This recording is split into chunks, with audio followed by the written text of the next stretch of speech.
Hello students, I am Dr. Saraswati Agrawal, Associate Professor in Chemistry, JDB Government Girls College, Kota. बच्चों, हम organic chemistry की इसमें phenols की reactions के बारे में पढ़ेंगे। फिनॉल्स में एरोमेटिक रिंग पाई जाती है और एरोमेटिक साइक्लिक कंपाउंड्स हैं।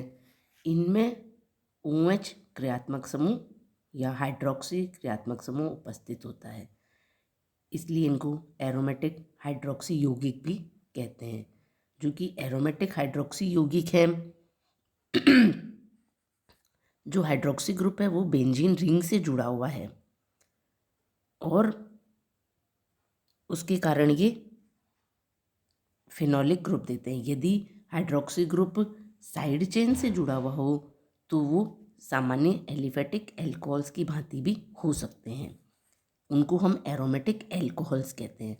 और जबकि फिनॉल में ये हाइड्रोक्सी ग्रुप सीधे ही बेंजीन रिंग से जुड़ा हुआ है अतः इनका OH समूह पर्याप्त अम्लीय या एसिडिक होता है और इनकी संरचना में OH ग्रुप सीधे बेंजीन रिंग से जुड़ा होने के कारण ये विभिन्न प्रकार की अभिक्रियाएं देते हैं जो कि एल्कोहलिक समूह से भिन्न है। सबसे करेक्टरिस्टिक प्रॉपर्टीज़ जो है फिनॉल्स की वो है electrophilic aromatic substitution. Electrophilic aromatic substitution reactions में हमें किसी भी एक समूह का प्रतिस्थापन होता है, कोई भी समूह इसमें जुड़ जाता है, उसकी जगह हमें हाइड्रोजन विस्थापित होता है। एक बेंजीन रिंग की उपस्थिति के कारण फिनॉल इलेक्ट्रोफिलिक एरोमेटिक सब्स्टिट्यूशन या प्रतिस्थापन अभिक्रियाएं संपन्न करते हैं। इस श्रेणी की कुछ अभिक्रियाएं हैं नाइट्रेशन, हेलोजनेशन, सल्फोनेशन। तो हम इनको एक एक करके डिस्कस करेंगे। नाइट्रीकरण अभिक्रिया जिसमें कि OH समूह का एक्टिवेटिंग इफेक्ट होता है बेंजीन रिंग पर और उसके कारण फिनॉल का नाइट्रेशन तनु नाइट्रिक एसिड के साथ लोअर टेम्परेचर पर ही हो जाता है। इसकी मैकेनिज़्म को हम समझें तो देखते हैं कि नाइट्रिक एसिड में बहुत थोड़ी सी मात्रा में नाइट्रस अम्ल भी प्रेजेंट होता है। अतः पहले फिनॉल का नाइट्रोसेशन होकर नाइट्रोसोफिनॉल बनता है, जो कि नाइट्रिक अम्ल के द्वारा ऑक्सीडाइज होकर नाइट्रोफिनॉल में कन्वर्ट हो जाता है। इस प्रक्रिया में नाइट्रस एसिड मुक्त होता है, अतः थोड़े से नाइट्रस अम्ल के साथ अभिक्रिया प्रारंभ होने के बाद ये लगातार चलती रहती है। इसमें हम देख रहे हैं कि हमें सबसे पहले NO इलेक्ट्रोफाइल मिलता है और उससे यह NO बेंजीन रिंग पर अटैक करके पैरा नाइट्रोसोफिनॉल देता है, जो कि नाइट्रिक अम्ल की उपस्थिति में हमें पैरा नाइट्रोफिनॉल दे रहा है। स्टूडेंट्स, इस अभिक्रिया में हम देख रहे हैं कि हमें पैरा पोजीशन पर प्रतिस्थापन प्राप्त हो रहा है।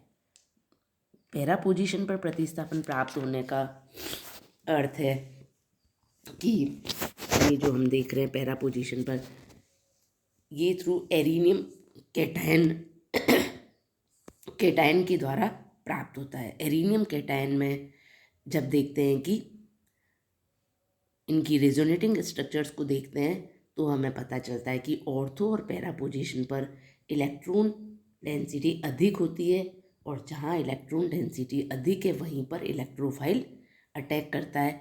इस कारण हमें पैरा पोजीशन पर पहले प्रतिस्थापन प्राप्त होगा और पैरा नाइट्रोसो और उसके बाद पैरा नाइट्रोफिनॉल प्राप्त हो रहा है। अभिक्रिया में बना हुआ जो हमारे पास ऑर्थो नाइट्रोफिनॉल बनता है वो इंट्रा मॉलिक्यूलर हाइड्रोजन बॉन्ड के कारण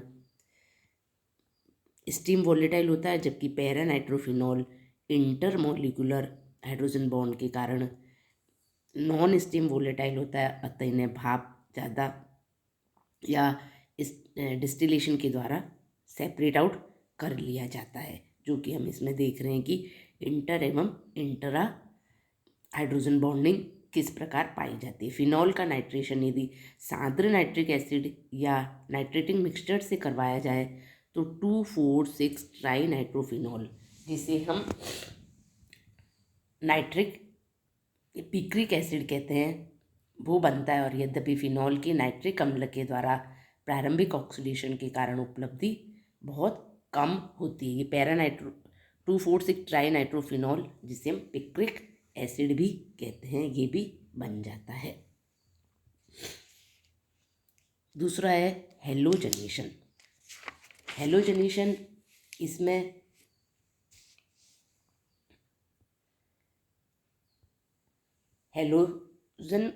हेलोजन का प्रतिस्थापन होता है।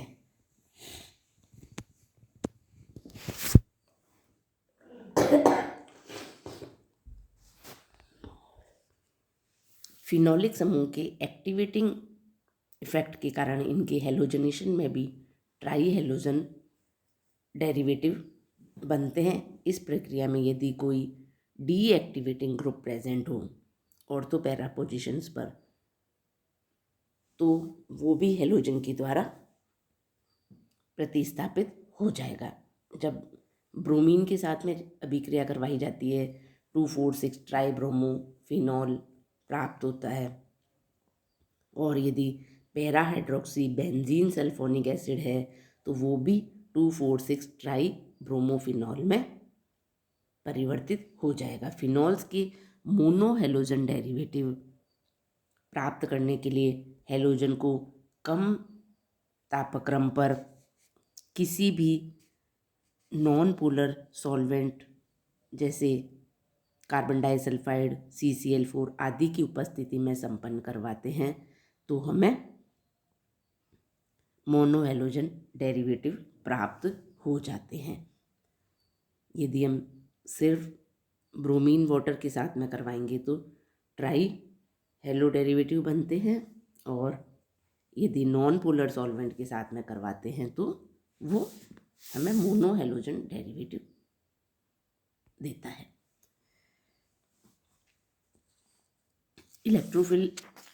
इलेक्ट्रोफिलिक एरोमेटिक सब्स्टिट्यूशन की कड़ी में ही सल्फोनेशन अभिक्रिया है।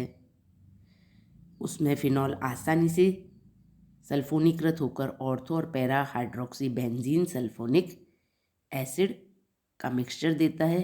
यदि अभिक्रिया लोअर टेम्परेचर पर संपन्न करवाई जाती है तो ऑर्थो उत्पाद मुख्य बनता है, जबकि हायर टेम्परेचर पर अभिक्रिया करने पर हमें पैरा डेरिवेटिव मेन उत्पाद बनता है। सभी अभिक्रियाएं हमें इलेक्ट्रोफिलिक एरोमेटिक सब्स्टिट्यूशन अभिक्रियाएं एरीनियम कैटायन के द्वारा संपन्न होती है, जिसमें कि एरीनियम कैटायन अनुनाद के द्वारा स्थायित्व प्राप्त करता है और हमें ऑर्थो और पैरा सब्स्टिट्यूटेड कंपाउंड्स प्राप्त होते हैं।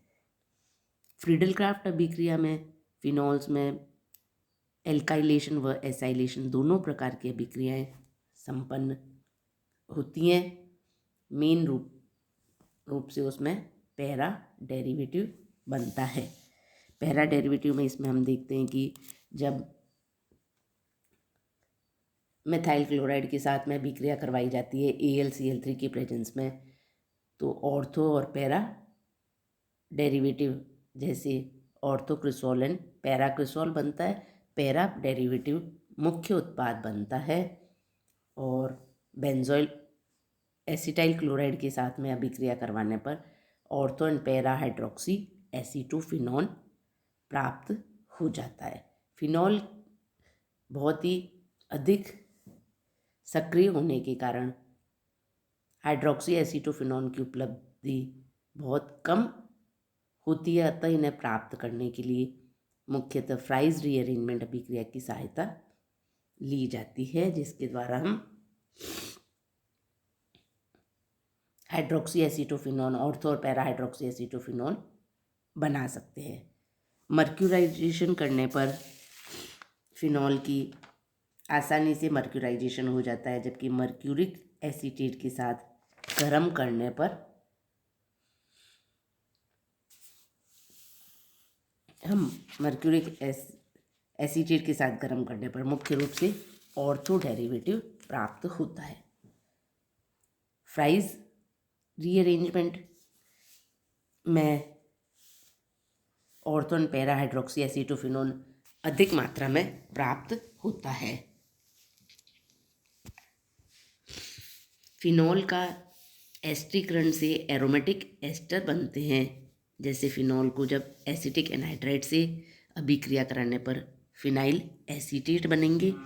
उपयुक्त एरोमेटिक एस्टरों को यदि निर्जलीय AlCl3 के साथ गर्म करवाया जाए तो फ्राइज रीअरेंजमेंट होता है और हाइड्रोक्सी कीटोन बन जाते हैं। क्रियाविधि संभवतः एसाइलियम आयन के द्वारा फ्रीडल क्राफ्ट अभिक्रिया की भांति ही संपन्न होती है। इसकी अभिक्रिया की क्रियाविधि हम देखें तो इस अभिक्रिया में सर्वप्रथम एसाइलियम आयन बनता है, एसाइलियम कैटायन, और उसमें फ्रीडल क्राफ्ट के द्वारा ही अभिक्रिया संपन्न होती है। यदि फिनॉल का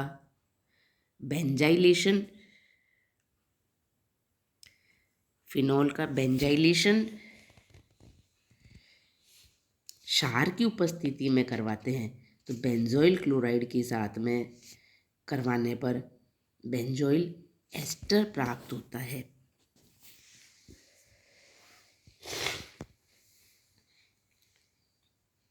फिनॉल्स को जब क्षार की उपस्थिति में हम करवाएंगे तो बेंजोइल एस्टर बनता है। इस अभिक्रिया को शॉर्टेन-बॉमेन रिएक्शन कहते हैं।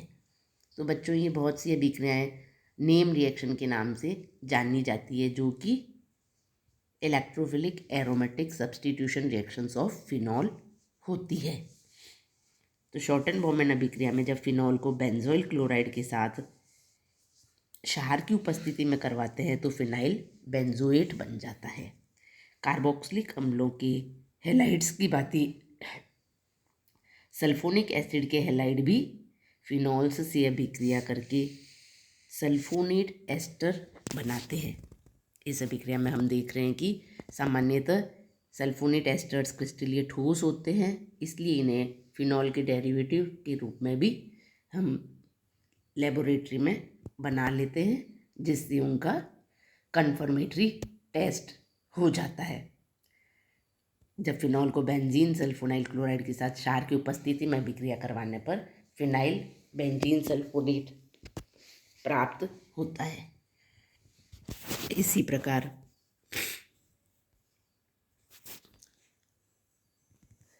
पैराटोलिन सल्फोनाइल क्लोराइड तथा टॉसिल क्लोराइड फेनिल टॉसिलेट, इन सब एस्टरीकरण अभिक्रियाओं का उपयोग भी फेनिल समूह के प्रोटेक्शन के लिए किया जाता है, क्योंकि एस्टर भी जल अपघटित होकर शीघ्रता से फ्री फिनॉल दे देते हैं। इसी अभिक्रिया में कार्बोक्सिलेशन करवाया जाए जब फिनॉल्स का सोडियम फिनॉक्साइड को हायर प्रेशर 5 से 7 वायुमंडलीय दाब पर कार्बन डाइऑक्साइड के साथ में गर्म किया जाता है तो ऑर्थो स्थिति पर एक कार्बोक्सिलिक समूह का प्रवेश हो जाता है, अर्थात ऑर्थो समूह पर कार्बोक्सिलिक ग्रुप हो जाता है और हमें सैलिसिलिक एसिड प्राप्त होता है। इस अभिक्रिया को कॉल्बे स्मिट रिएक्शन कहते हैं। तो स्टूडेंट्स, जो ये नेम रिएक्शंस के नाम से जाने जाने वाली अभिक्रिया हैं वो फिनॉल की इलेक्ट्रोफिलिक एरोमेटिक सब्स्टिट्यूशन अभिक्रियाओं की ही क्रियाविधि से संपन्न होती है। तो कॉल्बे स्मिट अभिक्रिया में सोडियम फिनॉक्साइड को जब कार्बन डाइऑक्साइड के साथ हायर प्रेशर पर गर्म किया जाता है 130 से 150 डिग्री सेंटीग्रेड पर, तो हम देखते हैं कि सोडियम सैलिसिलेट बन जाता है, जो कि हाइड्रोलाइज होकर सैलिसिलिक अम्ल देता है। इस अभिक्रिया की क्रियाविधि को यदि हम समझें तो अभिक्रिया की संभावित क्रियाविधि में सोडियम फिनॉक्साइड क्योंकि ऑक्सीजन के पास इलेक्ट्रॉन डोनेटिंग या इलेक्ट्रॉन पेयर उपस्थित होता है जो कि अब रिंग को दिया जाता है और रिंग में से इलेक्ट्रॉन हमारे पास में कार्बन डाइऑक्साइड के ग्रुप को जोड़ने के लिए काम आ जाता है। इस प्रकार हमें सोडियम सैलिसिलेट प्राप्त हो जाता है। तो अभिक्रिया की क्रियाविधि के द्वारा हम बता सकते हैं। तो बच्चों ये थी फिनॉल की इलेक्ट्रोफिलिक एरोमेटिक सब्स्टिट्यूशन अभिक्रियाएं, जिसमें फिनॉल हमें प्रतिस्थापी अभिक्रियाएं बेंजीन रिंग होने के कारण प्रतिस्थापी अभिक्रियाएं देते हैं। Thank you.